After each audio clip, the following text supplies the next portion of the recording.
얼마 전에 실리콘밸리 뱅크가 파산했잖아요. 아, 네. 근데 이게 또 이제 뭐 스위스 은행에서도 또 위기설이 돌고 있더라고요. 네. 상황이 좀 심상치 않은 것 같은데 네.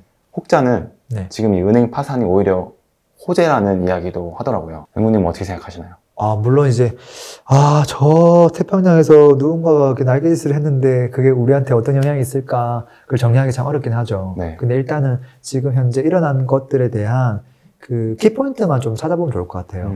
지금 이제 그 실리콘밸리 은행이 왜 파산했느냐. 물론 이제 파산하려고 하는 거를 지금 구제해줬잖아요. 네. 왜 그런 일이 발생했느냐라는 것들을 체크하는 게 필요한데, 원래 실리콘밸리 은행은 실리콘밸리에서 있던 기업들이 대부분 다 IT 회사들이 많잖아요. 네. 테크 기업들. 그리고 이 테크 기업들을 필요로 하는 게 많은 자본이잖아요. 네. 이 자본을 누가 댔냐면 벤처 캐피탈에서 많이 댔죠. 투자를 많이 해줬죠. 근데 그 VC에서 돈을 많이 벌었단 말이에요, 실질적으로. 번 금액을, 현금을 다 실리콘밸리 은행에 맡겼단 말이죠. 네. 근데 이 은행은 그 돈을 받아갖고 어디에 썼느냐? 채권에다가 투자를 다 했단 말이죠. 물론 채권은 좋죠. 나쁠 건 없는데, 문제가 뭐냐면, 지금 금리가 올라가잖아요. 네. 그럼 채권의 그 시세 자체가 하락하거든요. 반비례 관계가 있어서. 다만, 채권을 사두면 매달 받게 되는 이 수익률 측면에서는 좋아요. 문제가 뭐냐면, 이 지금 테크 기업들이 요즘 다시 어려워졌거든요. 네. 필요하니까 돈을 좀 다시 뺄 거 아니에요. 그렇죠. 이걸 빼는데, 여윳돈 있으면 괜찮은데, 이게 없다 보니까 채권을 팔아서 줘야 되는데, 채권을 갖고 있으면 괜찮은데, 팔게 되면 손실이 발생하는 거거든요. 이게 손실이 발생하다 보니까, 갑자기, 이 은행 위험한 거 아니야? 대거 인출을 또 해가기 시작하는 거죠. 그러다 보니까 지금 이제 문제가 터진 거거든요. 근데 그 모든 원흉이 어디 있냐라고 보면, 지금 이제 금리 인상을 하다 보니까, 사실은 이게 결국은 그 문제의 원흉이죠, 사실은. 이런 일이 이제 터졌을 때, 사람들은 이제 이렇게 얘기하는 사람들 있죠. 금리 인상을 이제 하기 힘들겠구나. 네. 인상하면 또 이런 일이 또 터질 수 있으니까. 네. 그래서 자산시장에는 호재다. 이렇게 얘기하면서 적극적으로 비트코인 투자하고 적극적으로 하는 사람들도 많죠. 연구님, 사실 이제 부동산 하락도 급격한 금리 인상이 주요 원인이었잖아요. 그런데 이제 금리 인상이 힘들어지니까 네. 부동산에는 호재가 아닌가 이런 생각이 들더라고요. 금리를 인상해서 부동산이 하락했는데 여러 가지 이슈가 터져서 금리를 이제 인상을 못하게 되니까 그게 호재고 부동산 가격도 회복할 수 있을 거다. 네. 물론 이제 이분법적인 사고이긴 한데 대전제가 무조건 맞아야 되는 거잖아요. 네.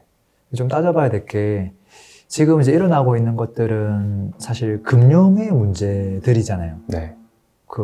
CVB 회사, 그 은행도 마찬가지고, CS도 마찬가지고, 다 마찬가지인데, 이게 과연 금융 시스템적 문제로 번질 수 있는 여지가 혹시 더 있는 거 아니냐에 대한 부분들도 좀 판단을 해봐야 되겠죠. 지금 이제 어떻게 보면 저는 금융 빙하기라고 저는 생각하거든요. 금융 자체가 지금 되게 이슈다. 은행에 돈 넣는 것 자체를 지금 사람들이 무서워하는 지금 그런 상태로 막 가고 있는데, 네. 그래서 지금 정부에서 막 난리잖아요. 네. 이런 일이 발생하지 않도록 하려고. 근데 지금 나왔던 케이스를 보면 지금 이제 금리 인상하는 시기에 이제 특정 은행들이 채권 투자를 많이 하는 은행들이 있다는 거죠. 네. 근데 이제 중요한 건 금리가 인상하면 채권이 보통 하락하니까 거기서 이제 손실이 나면서 그 은행들이 문제가 된 거잖아요. 네. 이런 케이스가 이 은행 말고도 또 있을 수 있잖아요. 네. 그 다음에 최근에 이제 워낙 코로나 시기 때부터 시작해서 IT 기업들 호황기였거든요. 근데 그 기업들은 대부분 투자 유치를 받아서 진행하는 경우가 많거든요.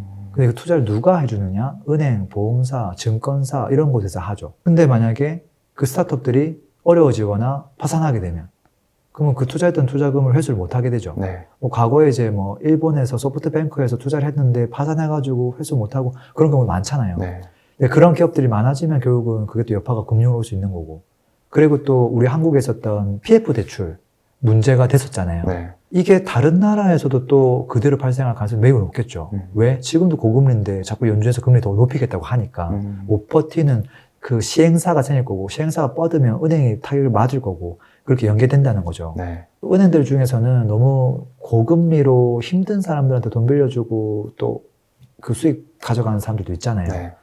캐피탈부터 시작해서 많은 은행들이 있는데 그 은행들 중에서 고객이 힘들어지면 또 문제가 될 수도 있겠죠.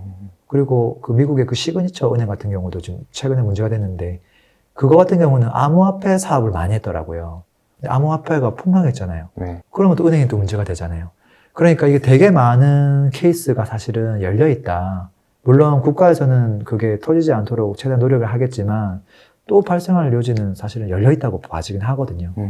그래서 무조건 금리를 안 올릴 것이고 그로 인해서 호재가 되고 부동산이 무조건 올라가고 이렇게 생각할 수는 없겠죠.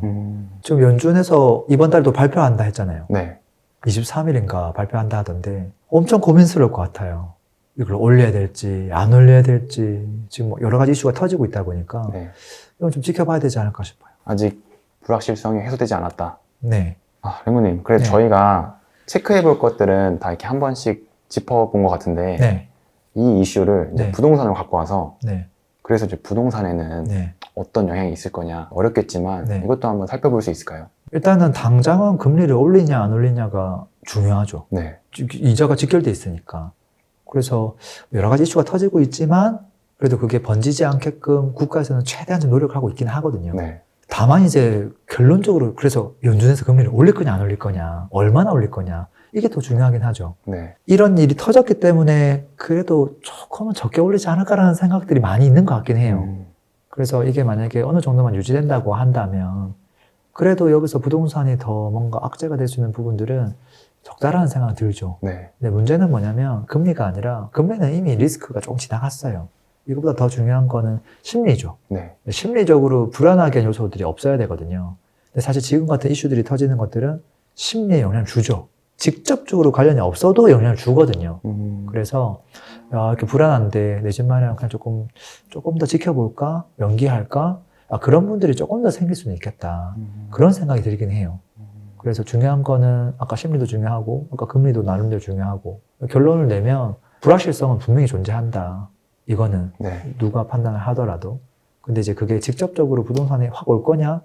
이건 사실 물음표이긴 해요. 근데 심리적으로는 다 오긴 온다는 거죠. 그래서 이거는 그냥 사람들이 심리적으로 이제 시간 지나면 바뀌겠죠. 그게 보일 거예요. 네. 이게 큰 문제가 아니구나. 그렇게 안심하는 단계가 왔을 때 또 사람들이 좀 더 거래를 더 하지 않을까. 뭐 그런 생각이 좀 듭니다. 랭구님, 그럼 정리하면, 네. 금리에 대한 리스크는 이제 어느 정도 지나왔고, 네. 그 마지막에 있는 불확실성에 대한 네. 리스크, 네. 그걸 잘 지켜봐야겠다. 네. 그렇게 정리할 수 있을까요? 네. 그게 심리에 영향을 많이 미치니까. 랭구님, 지금 이제 어쨌든 네. 변동성이 크고 굉장히 혼란스러운 시장이잖아요. 네.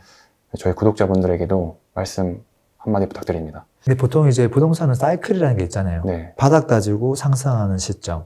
그 다음에 계속 상승하는 시점. 그 다음에 상승하다가 꺾이는 시점. 네. 그 다음에 줄곧 하락하는 시점. 지금 현재는 어디에 와 있을까요? 줄고 타락하는 시점. 맞죠. 그거 확실하죠. 네. 지금 바닥 다지고 올라가고 있다고 아무도 얘기 못 할 거예요. 이 4개의 사이클 지점 중에서 줄곧 하락하고 있는 지점 맞거든요. 다만 이제 거기서 바닥에서 지금 급매물들이 거래되고 있는 그런 상황이에요. 그 다음에 부동산의 본질 자체가 시간의 복리 효과를 가져가는 거거든요. 네. 그래서 긴 시간 동안 투자를 할 수밖에 없고 투자를 하다 보면 중간중간에 위기는 오겠죠. 그리고 우리가 위기를 완벽하게 피해갈 수 없어요. 그냥 대비하는 거라고 보거든요. 기회가 왔을 때 조금 더 내가 할 수 있는 선에서 살 수 있는 거 사고 그리고 위기가 왔을 때 너무 무리하지 않는 것들로 포트폴리오를 조금 바꾸고 이렇게 가는 거라고 저는 생각하거든요.